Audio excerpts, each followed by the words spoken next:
اللہ رب العزت نے مومن کا گھر آخرت میں بنایا ہے، اس کا انحصار انسان کے اعمال پر ہے۔ چنانچہ ہر انسان کا ایک گھر جنت میں بنتا ہے، ایک جہنم میں۔ جب موت کا وقت آتا ہے تو اگر وہ جنتی آدمی ہے تو اس کو اس کا جنت کا گھر دکھایا جاتا ہے، اس کے دل خوش ہوتا ہے اس کو دیکھ کے، اور اسی خوشی کے عالم میں اس کی روح کو قبض کر لیا جاتا ہے۔ اور برا انسان جب موت کے قریب پہنچتا ہے تو اس کو جہنم میں اس کا گھر دکھایا جاتا ہے، جس کی وجہ سے اس پر ایک خوف طاری ہوتا ہے، اور اسی خوف کی حالت میں اس بندے کی روح کو قبض کر لیا جاتا ہے۔ یہ بات ذہن میں رکھیے کہ دنیا مٹی گارے سے بنی اور فنا ہونے والی ہے، اور جنت سونے اور چاندی سے بنی اور ہمیشہ باقی رہنے والی ہے۔ ایک بزرگ فرمایا کرتے تھے کہ اے دوست، جتنا دنیا میں رہنا ہے اتنا دنیا کے لیے کوشش کر لے، اور جتنا آخرت میں رہنا ہے اتنا آخرت کے لیے کوشش کر لے۔ ہماری دنیا کی زندگی تو ہے 150 سال، اور آخرت کی زندگی ہمیشہ ہمیشہ۔ امام غزالی رحمۃ اللہ علیہ نے ایک مثال لکھی ہے کہ اگر زمین اور آسمان کے درمیان رائی کے دانے بھر دیے جائیں اور ایک پرندہ 1000 سال کے بعد آئے اور ایک دانہ کھائے، پھر 1000 سال کے بعد آئے دوسرا دانہ کھائے، پھر 1000 سال کے بعد آ کر تیسرا دانہ کھائے، ایک وقت آئے گا کہ زمین و آسمان کے درمیان رائی کے یہ سب دانے ختم ہو جائیں گے، آخرت کی زندگی کبھی ختم نہیں ہوگی۔ جب ہم نے اتنا وہاں جا کر رہنا ہے تو ہم سوچیں کہ ہمارے دن کی ترتیب کیا ہے۔ ہم تو اپنے 24 گھنٹے کا سکیجول ایسے بناتے ہیں کہ جیسے دنیا ہی میں رہنا ہے، اور آخرت کی تیاری کے لیے تو وقت ہی نہیں نکالتے۔ اسی کو غفلت کہتے ہیں اور اسی کو دھوکہ کہتے ہیں۔ اس لیے دنیا کا نام ہے دار الغرور، دھوکے کا گھر۔ اور یہ دھوکہ صرف جاہلوں کو اور ان پڑھوں کو نہیں لگتا، یہ پڑھے لکھے عقل مندوں کو بھی لگتا ہے۔ وہ دنیا کی زندگی میں ایسے مست ہو جاتے ہیں کہ نمازوں کی فرصت ہی نہیں ہوتی۔ غور کریں تو آج کا ہر انسان اپنی جنت سجانے میں لگا ہوا ہے۔ میرا گھر ایسے ہو، میرا بزنس ایسے ہو، بیوی ایسی ہو، بچے ایسے ہوں، گاڑی ایسی ہو۔ ہر بندہ اپنے ذہن کے اندر ایک جنت سجا کر اس کو بنانے میں لگا ہوتا ہے، اور اس کو یہ نہیں پتا کہ اللہ نے تو جنت آخرت میں سجائی ہے، دنیا میں تو ہم تیاری کے لیے تھے۔ اس کا اندازہ آپ کو اس بات سے ہوگا کہ آج ہر بندے کو یہ فکر ہوتی ہے کہ میرے بعد میرے بچوں کا کیا ہوگا۔ جس عورت کو دیکھ لو، جس مرد کو دیکھ لو، اس کے ذہن میں یہی فکر کہ میرے بعد میرے بچوں کا کیا ہوگا۔ کبھی ہم نے یہ بھی سوچا کہ بچوں کے مرنے کے بعد بچوں کا کیا ہوگا؟ تو ہماری سوچ تو ہے ہی دنیا کی۔ اسی لیے جب مرنے والا دنیا سے جاتا ہے تو اس پہ کوئی نہیں رو رہا ہوتا۔ کہتے ہیں کہ ایک نوجوان نیک آدمی تھا، وفات کے قریب گھر کے سارے لوگ رونے لگے۔ اس نے والد سے کہا کہ ابو کیوں روتے ہیں؟ اس نے کہا میرا جوان بیٹا فوت ہو رہا ہے، اب میرا سہارا کون بنے گا؟ ماں سے پوچھا، اس نے کہا بیٹا میں نے تمہیں پالا بڑا کیا، اب جب میرا وقت آیا کہ تم میری خدمت کرتے تم جا رہے ہو۔ بیوی سے پوچھا، اس نے کہا کہ آپ میرے خامد ہیں، آپ فوت ہو گئے تو میری زندگی میں تو اندھیرا ہو جائے گا۔ بچوں سے پوچھا، انہوں نے کہا کہ ہمارے سر کا سایہ ہیں اور ہمارا سایہ ختم ہو گیا۔ اس نے کہا کہ اس کا مطلب یہ ہے کہ تم سب کے سب اپنے لیے رو رہے ہو، میرے لیے تو تم میں سے کوئی نہیں رو رہا۔ تو رونے والے بھی اپنے لیے روتے ہیں، مرنے والے کے لیے کون روتا ہے؟ الا ماشاء اللہ۔ اس لیے آج وقت ہے تیاری کرنے کا۔ جیسے سکول میں امتحان ہوتا ہے، ایک اے پیپر ہوتا ہے، ایک بی پیپر ہوتا ہے، دونوں میں پاس ہو جائیں تو بس اگلی کلاس میں چلے جاتے ہیں۔ یہی ہمارا حال کہ دنیا کی زندگی میں ہمیں تیاری کا حکم دیا گیا۔ قبر میں جائیں گے تو اے پیپر ہوگا اور اس میں 3 کوسچن پوچھے جائیں گے، تیرا رب کون ہے، تیرے نبی علیہ السلام کون ہیں، تیرا دین کون سا ہے۔ اور جب انسان قیامت کے دن اٹھے گا تو پھر اس کا بی پیپر لیا جائے گا، اور بی پیپر کے اندر 4 کوسچن ہوں گے۔ تم نے زندگی کیسے گزاری، جوانی کیسے گزاری، کدھر سے کمایا، کہاں پہ خرچ کیا، اور تم نے اپنے علم پہ کتنا عمل کیا۔ جو اے پیپر بی پیپر دونوں میں کامیاب، اس کو اللہ رب العزت پھر جنت کا گھر عطا فرما دیں گے۔ مگر اس کا یہ مقصد نہیں کہ جی ہمیں تو ان سوالوں کے جوابات کا پتہ ہے تو ہم موت کے وقت جواب دے لیں گے، ایسا نہیں ہوگا۔ جیسے زندگی گزری ہوگی ویسا انسان قبر میں جواب دے سکے گا۔ جس نے دنیا میں نمازیں نہ پڑھیں، جو بے پردہ پھرتی رہی، جس نے غیبت کی، لوگوں کے دل دکھائے، اللہ کی بندیوں کے لیے جو وبال جان بن کر پھرتی رہی، جب یہ قبر میں جائے گی تو یہ نہیں کہہ سکے گی کہ میرا دین اسلام ہے، اس کا تو طرز زندگی ہی اور تھا، تو اسلام کا نام کیسے لے سکے گی؟ جو بے پردہ پھرتی ہے وہ کیسے کہہ سکے گی کہ میں نبی علیہ الصلوۃ والسلام کو اپنا نبی مانتی ہوں؟ ان کی تعلیمات کو اپنایا نہیں، ان کی سنتوں کی طرف دھیان نہیں دیا، تو کیسے جواب دے سکیں گے؟ تو اس لیے کتنے لوگ ہوتے ہیں جو موت کے وقت کلمہ پڑھنا چاہتے ہیں، پڑھ نہیں پاتے۔ چنانچہ ایک ڈاکٹر ہیں، ڈاکٹر نور محمد صاحب، ملتان کے ہیں، انہوں نے زندگی کے 35 سال ایمرجنسی وارڈ کے اندر ڈیوٹی کی۔ انہوں نے موت کے اوپر ایک کتاب لکھی ہے، اس میں وہ لکھتے ہیں کہ ایمرجنسی وارڈ میں تو لوگ آتے ہیں جو آخری لمحوں پر ہوتے ہیں اور بہت سارے فوت بھی ہو جاتے ہیں، تو جب بھی کوئی ایسا بندہ میرے سامنے آتا میں اسے کلمہ پڑھنے کی تلقین کرتا۔ وہ کہتے ہیں کہ میرا تجربہ یہ ہے کہ 100 میں سے 95 بندوں کو کلمہ پڑھنا نصیب نہیں ہوتا۔ تو ان سے پوچھا گیا کہ کیسے؟ وہ کہنے لگے کہ پہلے تو مجھے سمجھ نہیں لگتی تھی کہ یہ کیوں نہیں اونچا کلمہ پڑھتے جبکہ میں ان کو پڑھا بھی رہا ہوں۔ پھر ایک بندے کو میں نے کہا کہ تمہیں ہارٹ پرابلم ہے، ہارٹ اٹیک ہے، تو میں تم سے پوچھوں گا کہ تم کلمہ پڑھو، اور اگر تم نہ پڑھ سکو گے تو میں پوچھوں گا کہ تم پڑھنا چاہتے ہو، پڑھ نہیں پا رہے؟ اس نے کہا بہت اچھا، میں جواب دوں گا۔ جب اس کی آخری کیفیت آئی تو میں نے اس سے پوچھا تو اس نے اشارے سے بتایا کہ میری زبان پہ فالج پڑ گیا ہے، اب میں بولنا بھی چاہتا ہوں، میری زبان بولتی نہیں۔ آج اللہ نے زبان کا کنٹرول ہمیں دیا، ہم چاہیں تو ایک دن میں ہزاروں دفعہ کلمہ پڑھ سکتے ہیں، لیکن جس عورت نے جیتے جاگتے کلمہ پڑھا ہی نہ، دن گزر گئے، ہفتے گزر گئے، مہینے گزر گئے، زبان پہ کلمے کا ورد جاری ہی نہیں ہوتا، دنیا کی باتیں، دنیا کی باتیں، دنیا کے فیشن، تو موت کے وقت اچانک کلمہ کیسے جاری ہو جائے گا؟ اس لیے اس سے پہلے کہ لوگ ہمیں کلمہ پڑھائیں، ہم اپنے اختیار سے کلمہ پڑھنے کی مشق کر لیں۔ تو دنیا کی زندگی میں ہم آئے ہیں آخرت کی تیاری کرنے کے لیے۔ ہماری مثال ایسی ہے کہ جیسے ایک آدمی کا ویزا لگ چکا ہو اور وہ بورڈنگ پاس لے کر لاؤنج کے اندر پہنچ گیا ہو اور اپنی فلائٹ کے اناؤنس ہونے کا انتظار کر رہا ہو۔ ہم نے دیکھا کہ لاؤنج میں لوگ بیٹھے ہوتے ہیں، ایک فلائٹ اناؤنس ہوتی ہے، کچھ اٹھ کے چلے جاتے ہیں، پھر دوسری اناؤنس ہوتی ہے اور اٹھ کے چلے جاتے ہیں، نئے آتے رہتے ہیں اور یہ اٹھ کے جاتے رہتے ہیں۔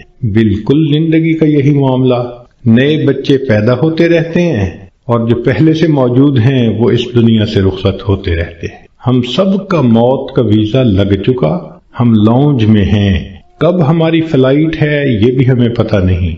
نبی علیہ الصلوۃ والسلام نے ارشاد فرمایا، میری امت کی عمریں بین 70 و 60، 60 اور 70 کے درمیان ہوں گی، یعنی ایسا بھی ہوگا کہ کسی کی عمر 100 سال یا اس سے زیادہ، اور ایسا بھی ہوگا کہ کوئی پیدا ہوتے ہی بچہ مر جائے گا۔ تو جب اوسط نکالیں گے تو گراس ایوریج اس امت کی 60 سے 70 سال بنے گی۔ اب جن لوگوں کی زندگی ہے ہی 60 سے 70 سال، تو جو عورتیں 40 سے اوپر پہنچ گئیں وہ اپنی زندگی کے ظہر اثر کا وقت گزار رہی ہیں، اور ظہر اثر کے بعد پھر مغرب ہوتے ہوئے دیر نہیں لگا کرتی۔ ہم نے خود تجربہ کیا ہے کہ کئی کام اکٹھے ہوتے ہیں تو سوچتے ہیں کہ ہم چھٹی کے دن کریں گے، اور چھٹی کے دن جب صبح ہوتی ہے تو دل میں بڑا مان ہوتا ہے، لمبا دن پڑا ہے، کوئی بات نہیں۔ لیکن کام کرتے کرتے جب ظہر گزر جاتی ہے تو پھر بندے کو پینک کنڈیشن ہونی شروع ہو جاتی ہے۔ وہی بندہ جو تسلی میں تھا کہ لمبا دن پڑا ہے، اب ہاتھ پاؤں پھول رہے ہوتے ہیں اور وہ کہتا ہے جی دن تو نکل گیا، جلدی سے کام سمیٹو۔ تو جو 40-50 سے اوپر کی زندگی گزار رہی ہیں، اب وہ ظہر اثر کے وقت میں پہنچ گئیں، مغرب ہونے میں دیر نہیں لگا کر۔ اس لیے بہتر ہے کہ ہم موت سے پہلے موت کی تیاری کر لیں۔ اللہ رب العزت چاہتے ہیں تو بندے کو ڈاکٹر کے قدموں میں موت دے دیتے ہیں، اور اگر چاہتے ہیں تو بندے کے نام مردوں کی فہرست سے نکلوا دیتے ہیں۔ ہمارے ڈاکٹر صاحب دوست تھے، وہ ایک ہاسپٹل کے ڈائریکٹر تھے، بڑے تھے، 300 بیڈ کا ہاسپٹل تھا۔ تو کہنے لگے کہ ایک مرتبہ میرے پاس لسٹ آئی ان مریضوں کی جو فوت ہو گئے، تو روزانہ میں سائن کرتا تھا تو وہ ڈیڈ باڈیز وارثوں کے حوالے کر دی جاتی تھی۔ تو میں سائن کرنے لگا تو میرے ذہن میں خیال آیا کہ میں ذرا ان کے چہرے تو دیکھ لوں۔ کہنے لگا میں نے چہرے جو دیکھے تو ایک بوڑھا آدمی تھا۔ ایسے ہی میرے ذہن میں گیا کہ کہیں اس کو فٹ کا دورہ تو نہیں پڑا، تو میں نے ٹیکا منگوایا اور انجیکشن اس کو لگا دیا۔ اللہ کی شان، وہ اٹھ کے بیٹھ گیا۔ مردوں کی فہرست میں اس کا نام لکھا جا چکا ہے۔ اللہ تعالیٰ چاہتے ہیں تو فہرست سے نام نکلوا دیتے ہیں۔ اور ایک اور ڈاکٹر صاحب کے بارے میں ہم جانتے ہیں کہ وہ اتنے ہارٹ اسپیشلسٹ ہیں کہ ملک کے صدر وزیر اعظم کے وہ ہارٹ اسپیشلسٹ ہوتے ہیں، VVIPs کے ہارٹ اسپیشلسٹ۔ ایک نوجوان آیا اور آ کے اس نے ان سے چیک اپ کروایا، تو ڈاکٹر صاحب نے پورا چیک اپ کرنے کے بعد ان کو کہا کہ your heart is functioning as good as that of a young man, کہ تمہارا دل تو ایک نوجوان بندے کے دل کی طرح ٹھیک ٹھیک کام کر رہا ہے۔ اس نوجوان نے ان سے اپنی فائل پکڑی اور پیچھے مڑ کر جو قدم اٹھایا وہیں اس کو ہارٹ اٹیک ہوا اور ڈاکٹر کی آنکھوں کے سامنے اس کی جان نکل گئی۔ تو اللہ تعالیٰ چاہتا ہے تو ڈاکٹر کے قدموں میں جان دے دیتا، موت دے دیتا ہے، اور اللہ تعالیٰ چاہتا ہے تو مردوں کی فہرست سے بندے کا نام نکلوا دیتا ہے۔ اور کئی مرتبہ انسان موت سے بھاگ کے جا رہا ہوتا ہے اور حقیقت میں موت کے قریب ہو رہا ہوتا ہے۔ چنانچہ سلیمان علیہ السلام کا دربار ہے، ایک شخص داخل ہوا اور اس نے وہاں بیٹھے ہوئے کسی آدمی کو بڑے غور سے دیکھا۔ تو جس بندے کو غور سے دیکھا اس پہ بہت خوف طاری ہوا۔ وہ اٹھ کے سلیمان علیہ السلام کے پاس آیا، حضرت مجھ پہ بہت خوف ہے اس شخص کا جس نے مجھے غور سے دیکھا، آپ پلیز ہوا کو حکم دیں مجھے دور فلاں جزیرے کے اندر پہنچا دے۔ تو سلیمان علیہ السلام نے ہوا کو حکم دیا۔ اتنے میں آپ نے اس بندے کو بلایا جس نے گھور کے دیکھا تھا، پوچھا کہ بھئی کون ہو؟ اس نے جواب دیا جی ملک الموت۔ تم اسے گھور کے کیوں دیکھ رہے تھے؟ تو کہنے لگے کہ میں اس لیے اس کو غور سے دیکھ رہا تھا کہ اس کی روح تو میں نے فلاں جزیرے کے اندر نکالنی ہے اور یہ آپ کے دربار میں یہاں بیٹھا ہوا ہے۔ تو سلیمان علیہ السلام نے بتلایا کہ اس نے مجھ سے خود ریکویسٹ کی کہ مجھے فلاں جزیرے میں پہنچا دیں۔ ملک الموت نے کہا السلام علیکم، میں بھی اسی جزیرے میں جا رہا ہوں اس کی روح کو قبض کرنے کے لیے۔ بنی اسرائیل کے 5-6 آدمی سفر پہ 7 آدمی سفر پہ جا رہے تھے، اچانک بارش شروع ہو گئی، بجلی چمکنے لگ گئی۔ اتنی خوفناک بجلی چمک رہی تھی کہ ان کو یہ خیال ہوا کہ آج یہ ہم میں سے کسی نہ کسی کو لے کے جائے گی۔ وہ ایک غار کے اندر چھپ گئے، مگر بارش بھی نہ تھمتی تھی اور بجلی چمکنا بھی نہ رکتی تھی۔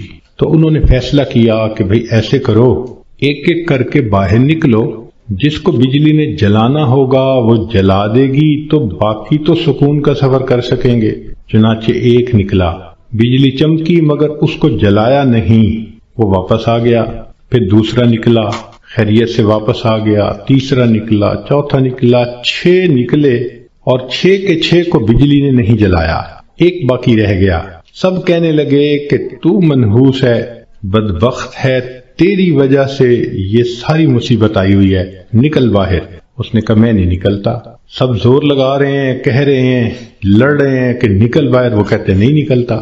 وہ ایسا وہاں پر جمع کہ اس نے کہا جو مرضی کر لو، میں غار سے باہر نہیں نکلوں گا۔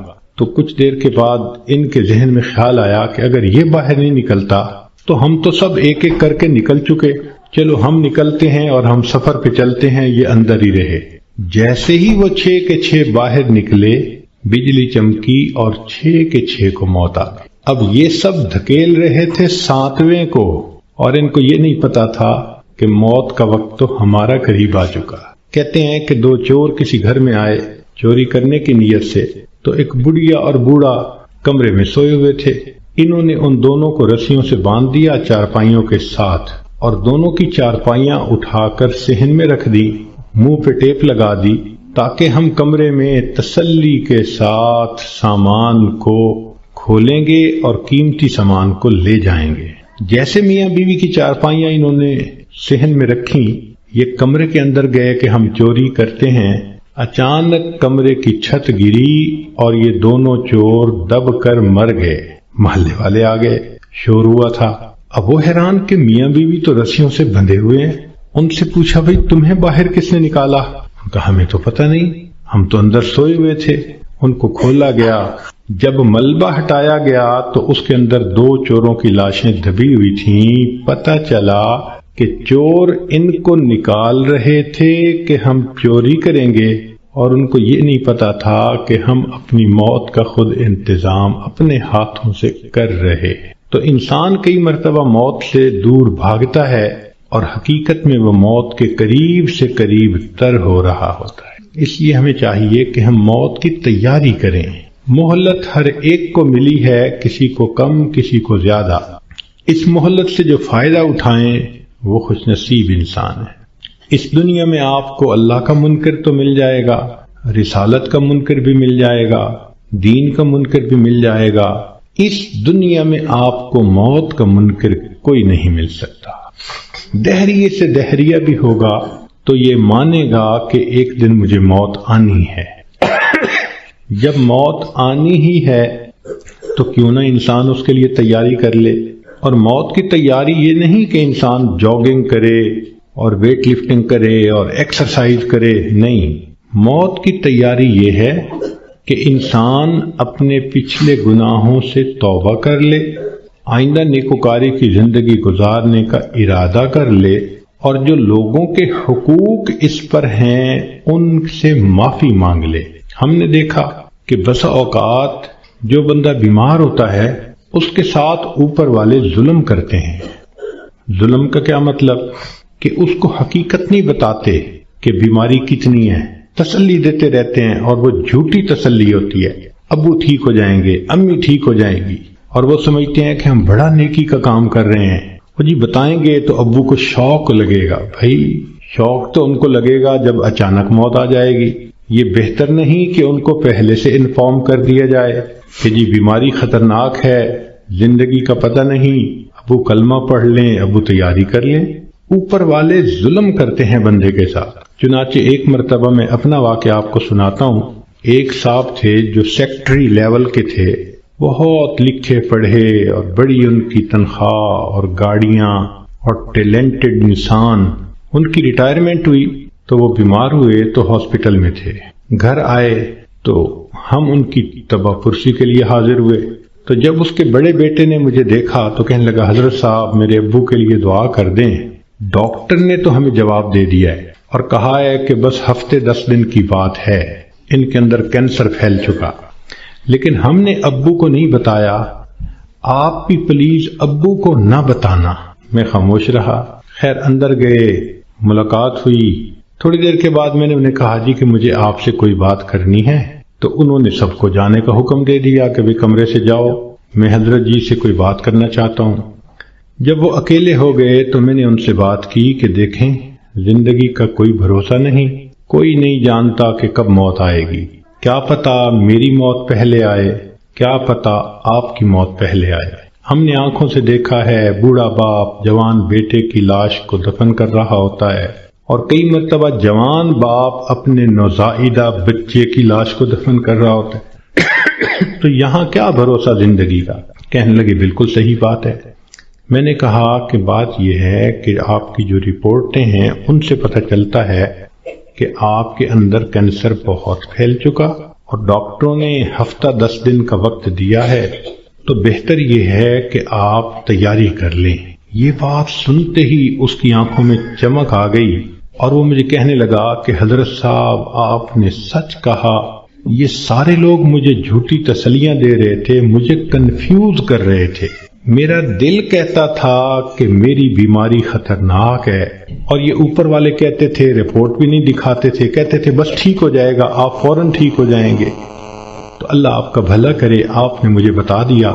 میں نے تو اب اپنے پوتے پوتیوں کو، نواسے نواسیوں کو دیکھ لیا، کتنا بندے نے رہنا ہوتا ہے، تو چلو مجھے اندازہ تو ہو گیا۔ اب یہ کہہ کر انہوں نے دروازہ کھلوایا۔ جب بیٹا آیا اور اس کو پتہ چلا کہ حضرت صاحب نے تو بتا دیا میرے ابو کو، تو وہ میری طرف دیکھنے لگے۔ میں نے ان کو کہا کہ بچے غصہ نہ کرو، میں نے تمہارے ساتھ بھلا کیا ہے۔ اللہ کے اس بندے نے سارے گھر والوں کو بلایا اور ان کو کہا کہ دیکھو بھائی، میری بیماری کی یہ حالت ہے کہ میرے پاس صرف 6-7 دن ہیں۔ اب ایسے کرو کہ جو میری زمینیں تھیں، جائیدادیں تھیں، مکان تھے اور وہ میرے نام تھے، سارے نکالو۔ میں اپنی وراثت کو بچے اور بچیوں میں شریعت کے مطابق تقسیم کرتا ہوں تاکہ میرے بعد جھگڑے نہ ہوں۔ لو جی، 2 دن میں انہوں نے سب جائیدادوں کا بچوں کے نام انتقال کروا دیا تاکہ بچوں کے جھگڑے نہ ہوں آپس میں۔ پھر اس کے بعد انہوں نے کہا کہ میرا جی چاہتا ہے کہ میرے بچوں کے آپس میں رشتے ہوں، تو کچھ رشتے تھے جو انہوں نے پرپوز کیے اور ان کی وجہ سے انہوں نے آپس میں ہاں بھی کر لی۔ پھر تیسرا کام انہوں نے یہ کیا کہ کچھ رشتے داروں کی آپس میں ناراضگیاں تھیں، ان کو بلایا اور کہا کہ دیکھو بھائی، میں مہمان ہوں، میرے دل کی تمنا ہے کہ میں تمہیں آپس میں ایک دوسرے سے سلو کرتا ہوا دیکھوں۔ چنانچہ 15 20 سال سے جو ایک دوسرے سے رشتہ دار نہیں بولتے تھے، گھر آنا جانا نہیں تھا، انہوں نے ان سب میں سلو کروا دی۔ پوری برادری اتنی خوش تھی ان تمام باتوں پہ کہ جی اس بندے نے اتنا اچھا کام کر دیا، یہ ہماری برادری کا بڑا تھا، سب میں جوڑ پیدا کر دیا۔ پھر اللہ کی شان، 1 ہفتے کے بعد اس کو موت آ گئی۔ اب اس کا بیٹا جب کبھی ملتا ہے کہتا ہے حضرت جو احسان آپ نے ہم پہ کیا ہم اس کا بدلہ نہیں چکا سکتے۔ تو کیا ضرورت ہے بیمار آدمی سے چھپانے کی جبکہ اس کی بیماری اتنی خطرناک سٹیج تک پہنچ چکی ہو؟ ہم مسلمان ہیں، یقین ہے کہ ہم نے جانا ہے، تو اس بندے کو غفلت میں موت آئی اور وہ کلمہ بھی نہ پڑھ سکا، تو پھر اس کو دکھ ہوگا نا، بتانے سے تو دکھ نہیں ہوتا۔ تو اس لیے شریعت نے کہا کہ جب کسی کو موت آنے لگے تو اس کو کلمے کی تلقین کیا کرو۔ ہم نے یہ دیکھا ہے کہ ادھر بندے کے آخری لمحہ ہوتا ہے اور ادھر بیوی جو ہے آگے بڑھتی ہے اور بیٹی کو کرتی ہے، آپ نے پہچانا ہی سے یہ کون ہے، یہ دیکھو یہ تسنیم آئی ہے، یہ دیکھو یہ پروین آئی ہے، حالانکہ وہ لمحہ اس بندے کے لیے اللہ کے ذکر کا وقت ہوتا ہے، یکسوئی کا وقت ہوتا ہے۔ تو یہ مسئلہ سمجھ لیں کہ جب کسی مریض یا مریضہ کو دیکھیں کہ اب آخری لمحے ہیں، مت تعارف کریں اور کروائیں۔ ساری زندگی اس کو تعارف ہوتا رہا، اب تو رب سے تعارف ہونے کا وقت ہے، اب کیوں اس کو غافل کرتے ہیں، کیوں اس کی توجہ کو ہٹاتے ہیں؟ کہتے ہیں کہ ایک بزرگ تھے، 3 سال کی بیٹی تھی، حفصہ اس کا نام تھا۔ ایک دن ان کے اوپر ہارٹ اٹیک ہوا اور وہ اسی کنڈیشن میں آنکھیں بند کر کے اللہ سے لو لگا کے پڑے ہوئے تھے۔ وہ حفصہ آئی اور دستور کے مطابق چارپائی پر چڑھی، ان کے سینے کے اوپر لیٹ گئی اور ان کی آنکھیں کھولنے لگی، باتیں کرنے لگی۔ وہ خاموش رہے تو حفصہ کہنے لگی، ابو آپ مجھ سے بات نہیں کرتے، لو میں بھی آپ سے بات نہیں کرتی، میں نے آپ سے کاٹی کر دی۔ یہ کہہ کے وہ بچی دوسرے کمرے میں چلی گئی اور وہاں جا کے اس نے رونا شروع کر دیا۔ ماں نے دیکھا بیٹی رو رہی ہے تو وہ آئی، بیٹی کیوں رو رہی ہو؟ اس نے کہا ابو مجھ سے نہیں بولتے، میں ابو سے نہیں بولتی۔ تو ماں اپنی بیٹی کو اٹھا کے لائی اور ان کے پاس آ کر کہنے لگی، دیکھیں نا آپ حفصہ سے نہیں بول رہے، یہ آپ سے ناراض ہو گئی ہے، آپ حفصہ کو منا لیں۔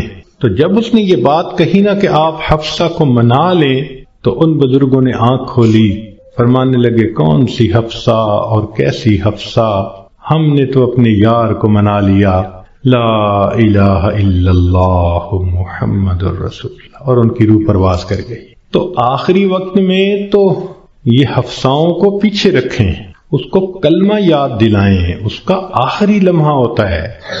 زندگی میں تھوڑی محبتیں اس نے دکھائیں اور محبتیں کیں، آخری وقت میں تو بندے پہ ظلم ہو رہا ہوتا ہے کہ اس کی توجہ اللہ کی طرف سے ہٹا کے دنیا کی طرف لگا رہے ہوتے ہیں۔ تو یہ ذہن میں رکھیں کہ جب کسی کو دیکھیں کہ اب آخری لمحہ ہے تو بس کلمہ پڑھیں اس کے سامنے، ذرا مناسب آواز سے لا الہ الا اللہ پڑھیں تاکہ اس کو کلمہ یاد آ جائے اور اللہ اس کو پڑھنے کی توفیق عطا فرمائے۔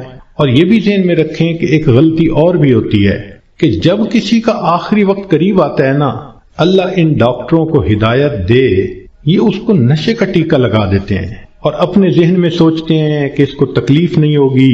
او اللہ کے بندے، تم نے نشے کا ٹیکہ لگا دیا، یہ کلمہ کیسے پڑھ سکے گا؟ ساری زندگی جس کی تمنا رہی کہ میں آخری وقت میں کلمہ پڑھ کے جاؤں، تم اس کو بے ہوش کر دو گے تو اس نعمت سے محروم کر دو گے۔ اس لیے جب آپ دیکھیں کہ اب آخری وقت ہے تو ڈاکٹروں کو منع کر دیں، ہاسپٹل میں ہوں، گھر میں ہوں، ڈاکٹر کو سختی سے کہیں کہ ڈاکٹر صاحب اس وقت آپ نے نشے کا ٹیکہ نہیں لگانا، تاکہ ہوش کے ساتھ یہ کلمہ پڑھ کے ایمان کے ساتھ دنیا سے رخصت ہو۔ اس وقت کی جو تکلیف ہوتی ہے وہ تو گناہوں کی معافی ہو جاتی ہے۔ تو یہ بھی غلطی ہو جاتی ہے، اس کا بھی بڑا خیال رکھیں۔ اور ایک آخری بات کہ ہم نے دیکھا کہ لوگ جب میت کا جنازہ پڑھتے ہیں تو اس وقت اعلان کرواتے ہیں، اور یہ اگر لین دین کا معاملہ ہو تو ان کے بیٹوں سے کر لو، اور اگر کسی کا کچھ دکھ دیا ہو، دل دکھایا ہو تو پلیز اللہ کے لیے سب معاف کر دیں۔ تو پہلی بات تو یہ بتائیں کہ جن کا اس نے دل دکھایا کیا وہ اس کا جنازہ پڑھنے آئے ہوں گے؟ اور دوسری بات کہ اگر اس نے رشتہ دار عورتوں کا دل دکھایا تو عورتیں تو ویسے ہی جنازہ پڑھنے نہیں آتی۔ تو موت کے بعد اعلان کروانے کا اتنا فائدہ نہیں، لطف اور مزہ تو یہ ہے کہ زندگی میں یہ معافی مانگے۔ کم لوگ ہوتے ہیں جو اپنی زندگی میں لوگوں سے معافی مانگ لیتے ہیں۔ ہمارے ایک بزرگ تھے، سفید ریش ہو گئے تھے، ان کی ایک خوبصورت عادت تھی، وہ جس کسی سے ملتے تو الوداع ہوتے ہوئے فرماتے، آپ کے تو میرے اوپر بہت حقوق ہیں، میں کمزور ہوں، ادا نہیں کر سکا، آپ مجھے اللہ کے لیے معاف کر دیں۔ شریعت کہتی ہے کہ جب کہنے والے نے یہ کہا اور سننے والے نے آگے سے مسکرات دیا تو بس اس نے گویا معاف کر دیا۔ وہ ہر کسی سے معافی مانگتے تھے، بڑے سے بھی، چھوٹے سے بھی، ہر کسی سے۔ تو مرد بھی اس عادت کو اپنائیں، عورتیں بھی اس عادت کو اپنائیں۔ بیوی خاوند سے معافی مانگ لے، خاوند بیوی سے معافی مانگ لے، بچے آپس میں ایک دوسرے سے معافی مانگ لیں۔ یہ معافی مانگنے کی عادت اچھی عادت ہے، اس میں کوئی شان گھٹ نہیں رہی ہوتی کہ بندہ کہہ دے جی مجھ سے تو بہت کوتاہیاں ہوئیں اور اگر آپ ہرٹ ہوئے پلیز آپ مجھے معاف کر دیں۔ بلکہ بعض تو بچیوں کو یہ ایسی عادت پڑ جاتی ہے کہ وہ جس کسی سے بات کرتی ہیں، بیٹھتی ہیں، ہر ایک سے معافی مانگ لیتی ہیں۔ تو یہ بھی ایک بہت اچھی عادت ہے کہ دنیا کے معاملات کو انسان دنیا میں ہی سمیٹ جائے۔ کون ہے جو آخرت میں جواب دینے کے قابل ہو سکے؟ تو آج وقت ہے تیاری کرنے کا، اور اس کو کہتے ہیں موت کی تیاری، کہ انسان گناہوں کو چھوڑے، نیکیوں کو اپنائے، زندگی شریعت کے مطابق بنائے، جتنے دل لوگوں کے حقوق میں کوتاہی کی، غیبت کی، دکھ دیا، ان سب سے معافی مانگ لے۔ جس بندے نے ایسا کر لیا اور اپنی توجہ کو اللہ کی طرف کر لیا، اس نے گویا اپنی موت کی تیاری کر لی۔ اب جب موت آئے گی اس کے لیے خوشیوں کے دروازے کھلتے چلے جائیں گے۔ تو ہمیں چاہیے کہ ہم موت کے لیے تیار رہیں۔ ہمیں نہیں معلوم کہ ہمیں کس حال میں موت آئے گی۔ میں اپنی بات کو ذرا سمیٹنا چاہ رہا ہوں، امید ہے کہ آپ توجہ سے بات سنیں گی کہ ایک شخص کو دشمنوں نے قتل کیا اور نہر میں پھینک دیا، اور اس کی لاش پانی کے اندر کئی دن ڈوبی رہی۔ جب وہ اوپر آئی سطح پر تو اتنی پھول گئی تھی کہ بندے کی پہچان ممکن ہی نہیں تھی، شکل ہی بدل گئی تھی۔ پولیس والوں کو پتہ چلا، انہوں نے آ کے لاش نکالی، اور جب دیکھا کہ پہچان ہی نہیں ہوتی تو انہوں نے قریبی بستی والوں کو بلایا اور کہا کہ بھئی اس کو نہلا دو، کفنا دو، مسلمان تو ہے۔ چنانچہ امام صاحب نے کہا کہ جی میں نہلا تو دوں گا، میرے پاس کفن کے پیسے تو نہیں ہیں، مجھے کفن کے پیسے دے دو۔ ایک بندے نے کہا کہ جی اعلان کر دو۔ ذرا سنیں، مسجد میں اعلان ہوا، بھائی لاوارث نعش ہے، کفن خریدنا ہے، چندہ لاؤ۔ کوئی روپیہ لایا، کوئی 2 لایا، کوئی 5 لایا۔ آدھے گھنٹے تک اعلان ہوتا رہا کہ لاوارث لاش ہے، کفن خریدنا ہے۔ آدھے گھنٹے کے بعد پھر جا کر پیسے پورے ہوئے، کفن خریدا گیا، اس کو نہلایا گیا، کفنا دیا گیا، جنازہ پڑھایا گیا۔ جنازہ پڑھتے ہوئے ایک آدمی کی آنکھ میں بھی آنسو نہیں تھے، اس لیے کہ کوئی جانتا ہی نہیں تھا یہ کون ہے۔ جب اس کو دفن کیا گیا تو 3 مہینے کے بعد کیس کی حقیقت کھلی، تب پتہ چلا کہ وہ سرگودا کے علاقے کا ایک ذمہ دار تھا۔ 4 مربع اس کے باغات تھے، کروڑوں کی سالانہ آمدنی تھی، کوئی 6 کروڑ روپیہ اس کے بینک بیلنس کے طور پہ موجود تھا، اور اس کے 4 جوان العمر بیٹے تھے۔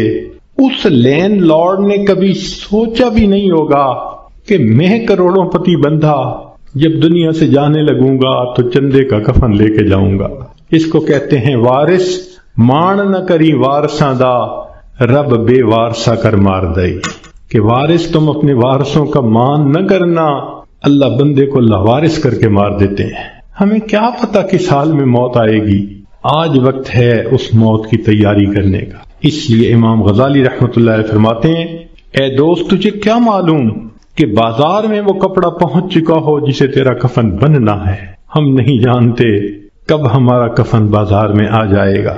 لوگ یعنی شادی اور بیاہ میں مشغول ہوتے ہیں اور ان کو نہیں پتا ہوتا ان کے کفن کا کپڑا پہنچ چکا ہوتا ہے۔ اس لیے چاہیے کہ ہم موت کی تیاری کریں، نیکی کریں، جھوٹ کی زندگی سے بچیں، سچ کی زندگی کو اختیار کریں، نبی علیہ السلام کی ایک ایک سنت کو اپنائیں تاکہ موت کے لیے ہم بھی تیار رہیں۔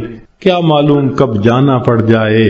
ہمارا حال تو وہی ہے کہ بارات پہنچ گئی تھی اور لڑکی والے لڑکی کے کان سلوانے گئے ہوئے تھے کہ جی ہم نے کانوں میں بالیاں ڈالنی ہیں۔ جیسے اس لڑکی والوں کو شرمندگی ہوئی، وہی حال ہمارا ہے کہ ملک الموت پہنچ جائیں گے اور ہم نے ابھی تیاری ہی نہیں کی ہوگی۔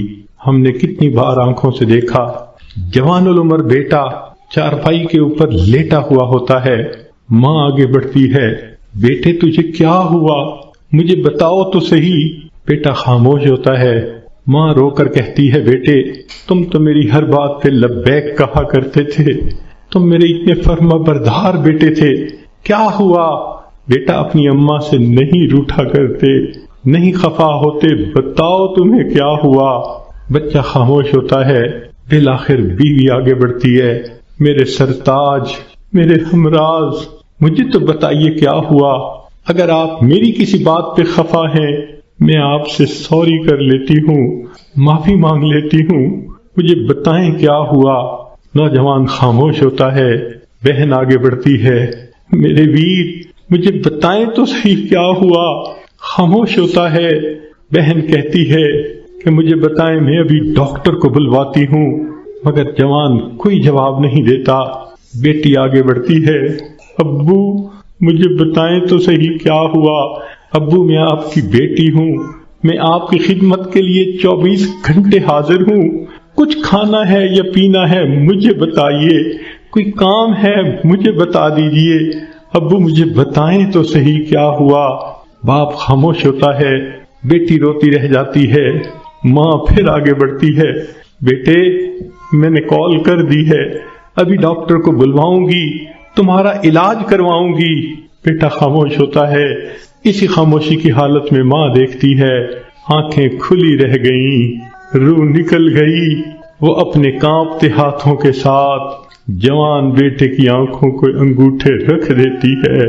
اس ماں نے کبھی سوچا بھی نہ تھا میں بڑھاپے میں جوان بیٹے کی آنکھیں بند کروں گی۔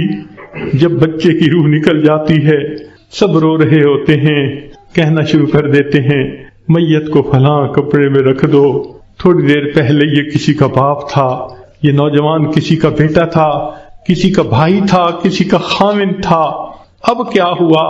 سب نے اس کو میت میت کہنا شروع کر دیا۔ تو جواب ملے گا اصلی انسان تو چلا گیا، یہ اس کا جسم باقی ہے، اس کو بھی ہم اس کے اصلی گھر پہنچائیں گے۔ چنانچہ اس کو نہلا دیا جاتا ہے، کفنا دیا جاتا ہے اور جنازے کا اعلان کر دیا جاتا ہے۔ اس کو لینے کے لیے کئی رشتہ دار کمرے کے اندر آ جاتے ہیں، بھئی تم کیوں آئے ہو؟ ہم اس کو اس کے اصلی گھر پہنچانے کے لیے۔ بھئی یہ گھر بھی تو اسی کا تھا، اسی نے پلاٹ خریدا، اسی نے نقشے بنوائے، اسی نے کمرہ بنوایا، اسی نے یہ مکان بنوایا، ماربل لگوایا، کہاں کہاں سے فرنیچر ڈھونڈا، کہاں کہاں سے بجلی کی فٹنگ خرید کے لایا، ابھی تو دیواریں بھی میلی نہیں ہوئی، تم اس کو لینے آ گئے ہو۔ سب کہیں گے یہ تو عارضی گھر تھا، اصلی گھر تو آگے ہے، 2 گز زمین کا ٹکڑا، چھوٹا سا تیرا گھر ہے۔ سب اس کو کندھوں پہ اٹھا لیتے ہیں، رشتہ دار جمع ہیں، سب قبرستان تک پہنچ جاتے ہیں، جنازہ پڑھتے ہیں، پھر قبر میں اتارنے کا وقت آتا ہے۔ شریعت کا یہ حکم ہے کہ جو قریب ترین رشتہ دار ہو وہ قبر میں اتارے۔ ہم نے اپنی آنکھوں سے یہ منظر دیکھے، جوان بیٹے کو باپ قبر میں اتار رہا ہوتا ہے، بھائی کو بھائی قبر میں اتار رہا ہوتا ہے۔ اللہ کی شان، یہ تو شریعت کی مہربانی ہے، اس نے عورتوں کو منع کر دیا کہ تم جنازے میں اور قبرستان میں مت جاؤ۔ اگر کبھی عورتوں کو بھی حکم ہوتا کہ تم جاؤ اور اپنے بیٹے کو دفن کر کے آؤ، مجھے تو لگتا ہے کتنی مائیں ہوتی جو جوان بیٹے کے ساتھ خود بھی دفن ہونا پسند کرتی۔ کیسی عجیب اللہ تعالیٰ نے مردوں کو ہمت دی ہوتی ہے۔ جوان بیٹے کو جس کے جسم پہ کبھی میلا کپڑا بھی باپ برداشت نہیں کرتا تھا، آج اس کو زمین پہ لٹا دیتا ہے، اپنے ہاتھوں سے مٹی ڈال دیتا ہے، بھائی مٹی ڈالتے ہیں، دوست مٹی ڈالتے ہیں، منو مٹی کے نیچے اس کو دبا کے اللہ کے حوالے کر کے آ جاتے ہیں۔ جب اللہ کے حوالے ہونا ہی ہے، اے انسان تو اپنے آپ کو آج اللہ کے حوالے کر دے۔ اللہ میں اپنے آپ کو آپ کے حوالے کرتی ہوں، جو آپ کا حکم ہوگا میں اس پہ چلوں گی، جو گناہ ہوگا میں اس سے بچوں گی۔ آج حوالے کریں گے تو اس کا فائدہ ہوگا۔ چنانچہ انسان کو بالآخر اللہ کے حضور جانا ہی ہے۔ حضرت علی اللہ عنہ فرمایا کرتے تھے، موت کی تکلیف کینچیوں سے کتر دینے سے زیادہ سخت ہوتی ہے، موت کی تکلیف دیگ میں بھون دینے سے زیادہ سخت ہوتی ہے۔ اگر موت کی تکلیف کا اندازہ لگانا ہو تو آپ عورتوں کو تو بہت آسانی سے لگ سکتا ہے۔ کئی مرتبہ آگ پہ کھانا بناتے ہوئے آپ کی انگلی جلی ہوگی، کتنے دن اس کی تکلیف رہتی ہے۔ کیوں کہ جہاں سے انگلی جلی وہاں کے گوشت سے روح سمٹ کر باقی جسم کے اندر آ گئی۔ اگر اتنی تھوڑی سی جگہ سے روح سمٹ گئی، اتنی تکلیف ہے۔ جب پورے جسم سے روح سمیٹ لی جائے گی، اس وقت تکلیف کیا ہوگی، ذرا اس کو یاد کر لیجئے۔ آج وقت ہے ہم اس کی تیاری کر لیں، پھر موت کے وقت تکلیف ایسی نہیں ہوگی۔ چنانچہ حدیث پاک میں آتا ہے، جب مومن کی موت کا وقت آتا ہے، اللہ تعالیٰ ملک الموت کو بھیجتے ہیں، جنت کے فرشتوں کو بھی بھیجتے ہیں، وہ جنت کی خوشبوؤں کے رومال بھی لے کے آتے ہیں اور اس بندے کے سینے پہ خوشبوؤں والا رومال رکھ دیتے ہیں۔ اس بندے کو جنت کی خوشبو آتی ہے، اس کا دماغ معطر ہو جاتا ہے اور اس کی روح کو ایسے قبض کرتے ہیں جیسے مکھن میں سے بال نکال لیتے ہیں۔ جب اس کی روح کو لے کے چلے جاتے ہیں، اللہ تعالیٰ فرشتوں کو حکم فرماتے ہیں، دیکھو یہ میرا نیک بندہ تھا، روح کو قبض کر لیا گیا، اب جدھر سے اس کا جنازہ گزرے گا تم راستے کے دونوں طرف ادب سے کھڑے ہو جاؤ۔ سبحان اللہ، مومن کی کیا شان ہے۔ جہاں جہاں سے جنازہ گزرتا ہے فرشتے راستے کے دونوں طرف ادب سے کھڑے ہوتے ہیں۔ حدیث پاک میں آتا ہے جس جگہ یہ بیٹھ کر نماز پڑھتا تھا زمین کا وہ ٹکڑا رو رہا ہوتا ہے، جہاں قرآن پڑھا کرتا تھا زمین کا وہ حصہ رو رہا ہوتا ہے، آسمان کے وہ دروازے روتے ہیں جہاں سے اس کے لیے رزق اتارا جاتا تھا۔ سبحان اللہ، یہ اللہ کے عاشق کی موت ہے۔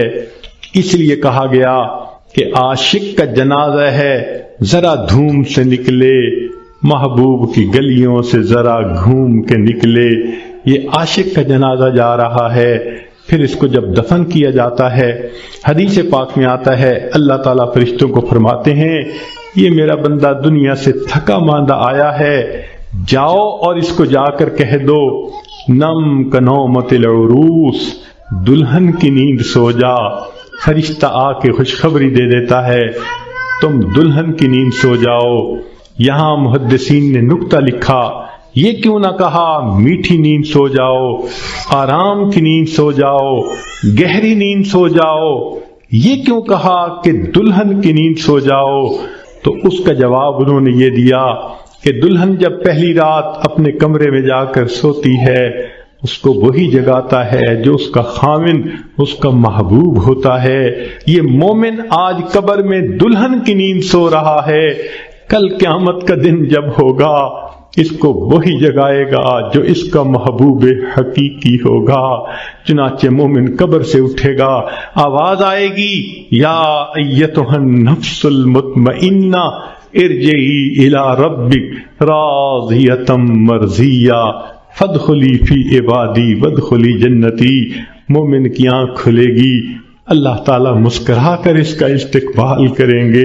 یہ کیسا خوش نصیب انسان ہے کہ جس نے اچھی زندگی گزاری، آج یہ دنیا سے آخرت کی طرف کامیاب ہو کر چلا گیا۔ اللہ تعالیٰ ہمیں بھی ایسی کامیابی والی زندگی گزارنے کی توفیق عطا فرمائے۔ وآخر دعوانا ان الحمد للہ رب العالمین۔ کچھ مستورات کی طرف سے یہ پیغام تھا، وہ توبہ طائب ہونا چاہتی ہیں، بیعت کرنا چاہتی ہیں تو دل میں یہ نیت کر لیجئے کہ ہم زندگی کے پچھلے سب گناہوں سے سچی پکی توبہ کر رہی ہیں اور آئندہ نیکوکاری کی زندگی گزارنے کا دل میں ارادہ کر رہی ہیں۔ جیسے نیت ہوتی ہے ویسے مراد مل جاتی ہے۔ نیت کیجئے اللہ ہمیں آئندہ سچی اور سچی زندگی گزارنے کی توفیق عطا فرما۔ الحمدللہ وکفا وسلام علی عبادہ الذین اصطفی، اما بعد۔ یہ کلمات جو میں پڑھوں گا پیچھے پیچھے پڑھتی جائیے۔ بسم اللہ الرحمن الرحیم، لا الہ الا اللہ محمد الرسول اللہ، آمنت باللہ وملائکتہ وکتبہ ورسلہ والیوم الآخر والقدر خیرہ وشرہ من اللہ تعالی والبعث بعد الموت۔ آمنت باللہ کما ہوا باسمائہ وصفاتہ وقبلت جمیع احکامہ اقرار باللسان وتصدیق بالقلب۔ اشہد ان لا الہ الا اللہ واشہد ان محمدا عبدہ ورسولہ۔ استغفر اللہ ربی من کل ذنب واتوب الیہ برحمتک یا ارحم الراحمین۔ بس ان کلمات کو پڑھنے سے اب آپ بیت ہو چکی ہیں۔ چند معمولات ہیں جن کو اگر آپ باقاعدگی سے کریں گی تو اللہ تعالیٰ آپ کے دل کو منور فرما دیں گے۔ ان میں سے پہلی چیز ہے 100 مرتبہ استغفار صبح و شام پڑھنا۔ استغفر اللہ ربی من کل ذنب واتوب الیہ۔ اور دوسرا ہے 100 مرتبہ درود شریف صبح شام پڑھنا، اللہم صلی علی سیدنا محمد وعلی آل سیدنا محمد وبارک وسلم۔ تیسرا ہے قرآن مجید کی تلاوت کرنا، ایک پارہ کریں تو بہت اچھا، ورنہ آدھا پارہ صحیح۔ اور چوتھی چیز ہے کہ چلتے پھرتے ہر وقت دل میں اللہ کا دھیان رکھنا۔ اور پانچویں چیز ہے مراقبہ کرنا۔ مراقبے کا طریقہ یہ ہے کہ ساری دنیا کے خیالات سے آپ تھوڑی دیر کے لیے اپنے آپ کو فارغ کر لیں، آنکھوں کو بند کر لیں، سر کو جھکا لیں، دنیا اور جو کچھ دنیا میں ہے اس سے ہٹ کٹ کے اللہ رب العزت کی یاد میں ڈوب جائیں، اور یہ سوچیں کہ اللہ رب العزت کی رحمت آ رہی ہے، دل میں سما رہی ہے، دل کی ظلمت اور سیاہی دور ہو رہی ہے، اور میرا دل اللہ اللہ اللہ، یہ میرا دل کہہ رہا ہے، دل بول رہا ہے اور میں سن رہی ہوں۔ 10-15 منٹ اس طرح بیٹھنے سے آپ کے دل کے اندر اللہ کی محبت بھرے گی۔ ابھی تھوڑی دیر دعا سے پہلے اس کی مشق کر لیں، جتنی عورتیں بیٹھی ہیں تھوڑی دیر آنکھوں کو بند کر لیں اور اپنے دل کی طرف دھیان کریں کہ میرا دل اللہ اللہ اللہ کہہ رہا ہے۔ ہوا و حرص والا دل بدل دے، میرا غفلت میں ڈوبا دل بدل دے۔ ہوا و حرص والا دل بدل دے، میرا غفلت میں ڈوبا دل بدل دے۔ بدل دے دل کی دنیا، دل بدل دے، خدایا فضل فرما دل بدل دے۔ گنہگاری میں کب تک عمر کاٹوں،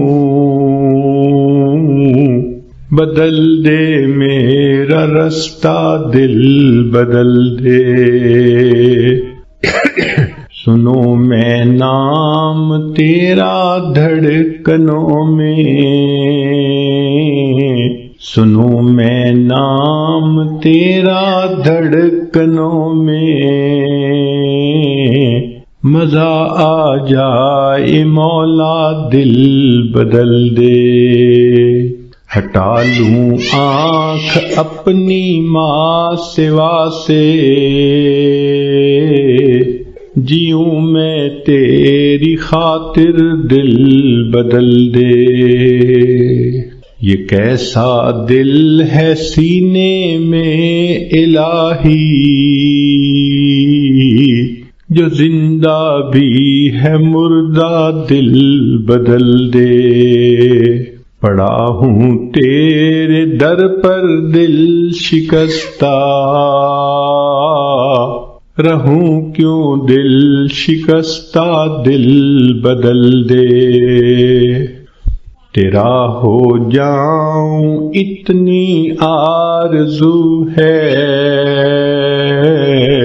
بس اتنی ہے تمنا دل بدل دے۔ میری فریاد سن لے میرے مولا، بنا لے اپنا بندہ دل بدل دے۔